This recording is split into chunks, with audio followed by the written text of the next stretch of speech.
রাহমাতাল্লিল আলামিনের আগমনের মাস।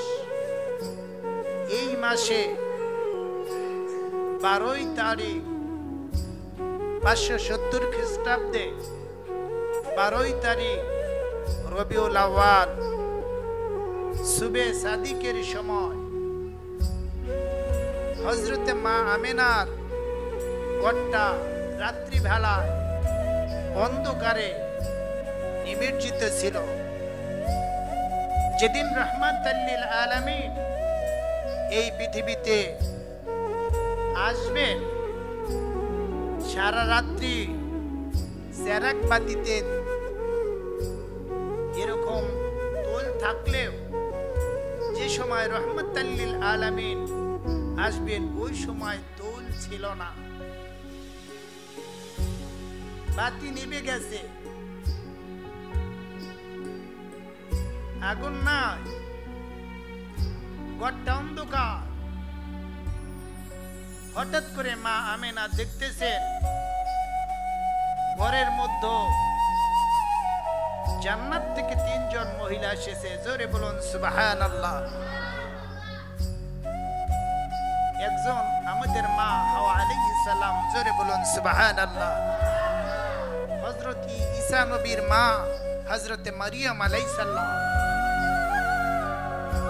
ফেরাউনের স্ত্রী হযরত আসিয়া আলাইহিস সালাম অন্ধকার ঘরের ভিতরে প্রবেশ করা মাত্র দেখে ঘরটা পূর্ণিমার চাঁদের মতো চমকাইতেছে, আলোকময় হয়ে গেছে। জোরে বলুন সুবহানাল্লাহ। সুবে সাদেক হওয়ার সময় রাহমাতাল্লিল আলামিন মা আমিনার গর্ভ থেকে ভূমিষ্ঠ হয়ে গেলেন। জোরে বলুন সুবহানাল্লাহ। মা আমিনা বলেন, আমার সন্তান কিভাবে ভূমিষ্ঠ হয়ে গেলেন আমি নিজেও জানি না। সুবহানাল্লাহ। রাহমাতাল্লিল আলামিন মায়ের পেটে মাকে কষ্ট দেন না। দুনিয়ার সন্তানেরা আমরা যারা জন্ম নিয়েছি মায়ের পেটে থেকে মাকে অনেক সময় কষ্ট দিয়েছি, দেই নাই? পেটের ভিতরে গুতা মেরেছি, মায়ের পেটে 9 মাস ছিলাম। কিতাব সাক্ষী দেয় 3 মাস মায়ের পেটে আমরা দাঁড়ানো অবস্থায় ছিলাম। মা খুব কষ্ট অনুভব করেছে। যা খাইছে, খাওয়ার পরে অনেকে পেটে রাখতে পারেন নাই, বুকে করে ফেলে দিয়েছে। যন্ত্রণা পেটের ভিতরে, জ্বালা যন্ত্রণা, যারা মা তারাই জানে এই বেদনা। রাসূলুল্লাহ বলেন, আবার 3 মাস, মাঝের 3 মাস মায়ের পেটে আমরা রুকুর অবস্থায় ছিলাম। কিসের অবস্থায় ছিলাম?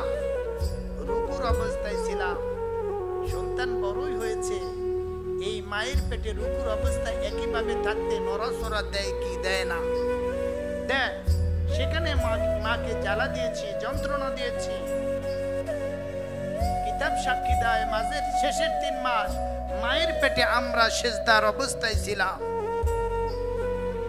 ওখানেও মা জ্বালা যন্ত্রণা ভোগ করেছে। কাদেরই কুদরত, আল্লাহর হুকুমে মায়ের পেটে 9 মাস চলে যাওয়ার পর মায়ের পেটে কলিজার মধ্যে একটা লাথি মেরে হঠাৎ করে একজন ফেরেশতা আসে, সিজদার থেকে টান দেয়। ঘাটটা টান দিলে পা দুইটা ছুটিয়া মা দুঃখিনীর কলিজার মধ্যে আঘাত লাগে। আঘাত লাগার পর মায়ের প্রসবন বেদনা শুরু হয়ে যায়। দেখবেন অনেক মায়েরা চিৎকার করতে করতে এমন হয়ে যায় তাকে হাসপাতালে নিতে বাধ্য হয়, কুলাইতে পারে না।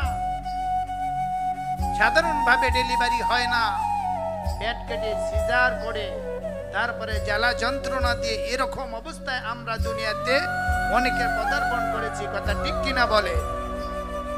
কিন্তু রাহমাতাল্লিল আলামিন দুনিয়াতে আসছে, মাকে কষ্ট দেন নাই, পেটের ভিতরেও কষ্ট দেন নাই। ভূমিষ্ঠ হওয়ার সময়ও রাহমাতুল্লিল আলামিন মাকে কষ্ট দেন নাই। ঘর আলোকিত হয়েছে, আলোকিত ঘরের মধ্যে রাহমাতাল্লিল আলামিন দুনিয়ার জমিনে এসে পড়েছে। দুনিয়াতে আইসা দুনিয়ার সন্তানেরা যখন মায়ের পেটে থেকে বাহির হয়ে যায়, বাহির হওয়ার পরে কিতাব সাক্ষী দেয় ওই সন্তানকে ভূমিষ্ঠ হওয়া মাত্র একটা শয়তান আইসা আঘাত করে। কি করে?